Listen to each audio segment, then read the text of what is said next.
Welcome back to the Reading Corner with Mrs. G. For more great stories, subscribe here.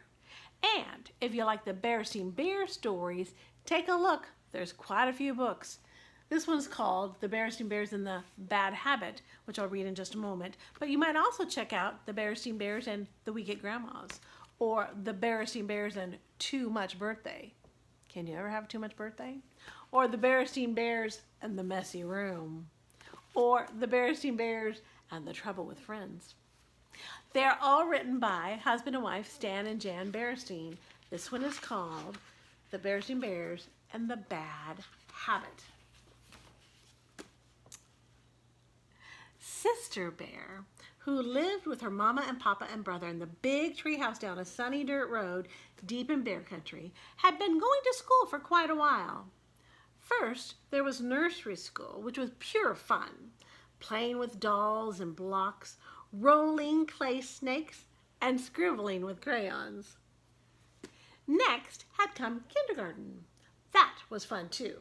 There were marching games and rhythm band. She also learned a lot of numbers in kindergarten and most of the alphabet. Now, Sister was in first grade. Regular school was different. It was still fun, and she liked Teacher Jane very much, but it wasn't all fun. There was quite a lot of work. Spelling, number problems, all kinds of things. In regular school, you have to concentrate, and sometimes when you concentrate, you form little nervous habits. That's what happened to some of the cubs in Teacher Jane's class. Lizzie twirled her fur. Twirl, twirl, twirl. Freddie scratched his head. Scratch, scratch, scratch. Norman sucked his thumb. Suck, suck, suck. And Sister nibbled her nails. Nibble, nibble, nibble, nibble.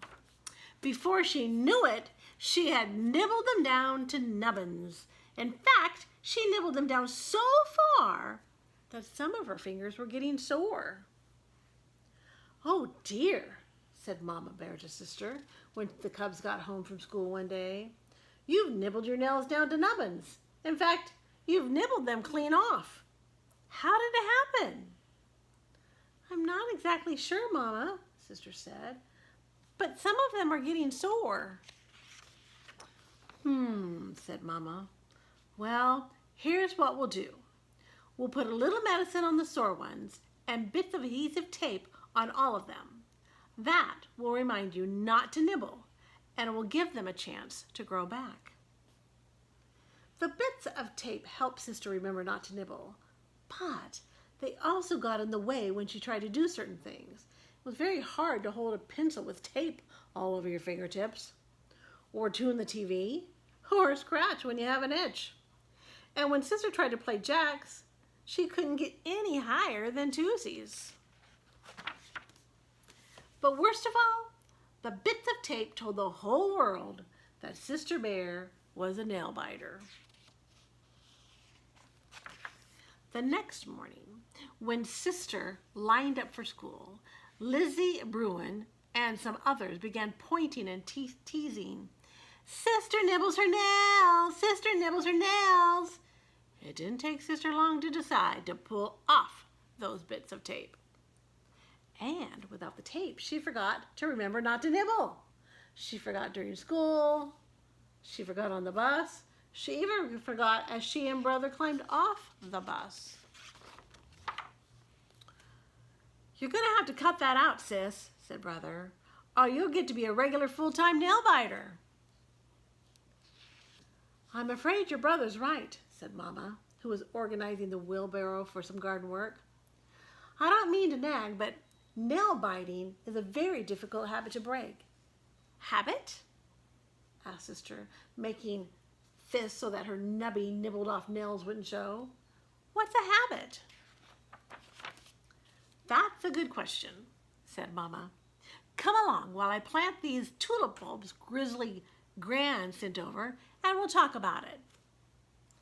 "A habit," Mama said as she pushed the wheelbarrow along the well-worn path, It's something you do so often you don't even have to think about it. Habits are a very important part of our lives, and most of them are good, like brushing your teeth and combing your fur when you get up in the morning, and looking both ways before you cross the road. But some habits aren't so good. Like nail biting? Asked Sister. You would like to have your nice nails grow back, wouldn't you? Was Mama's answer.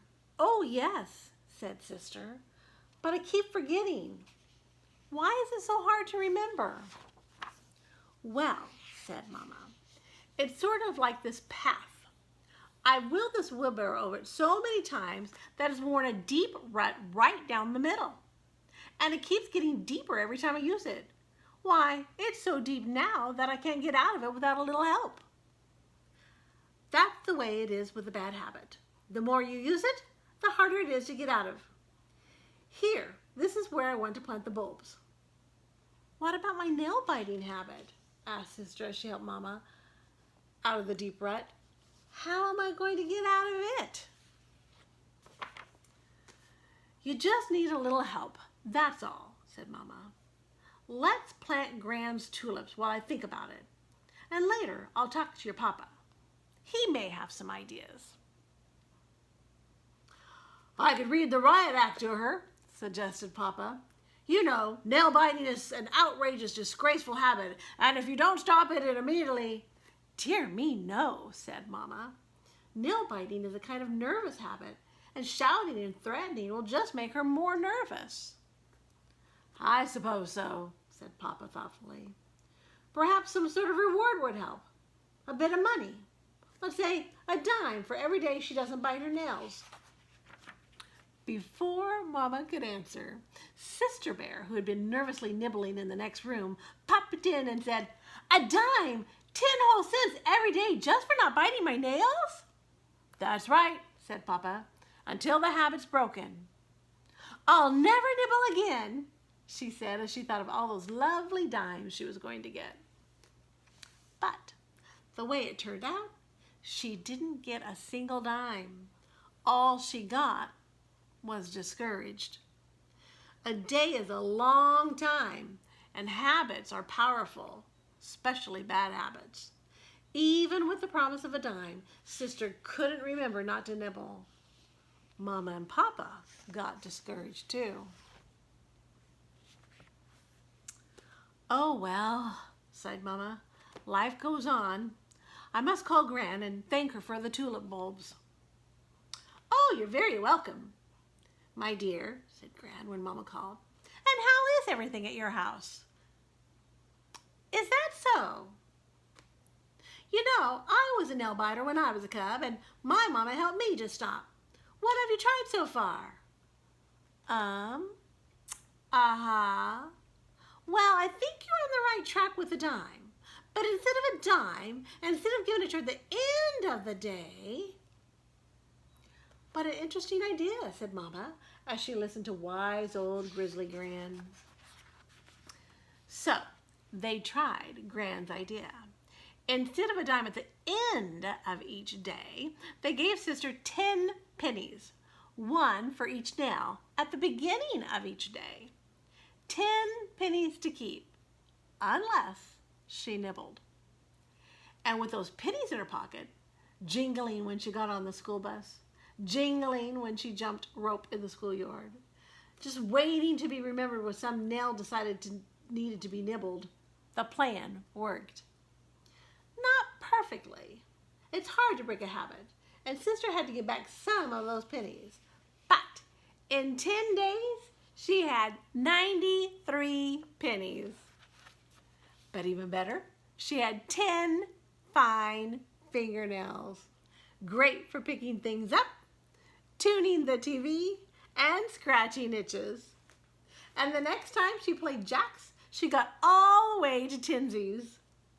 Phew, said Papa Bear. I'm glad that's over.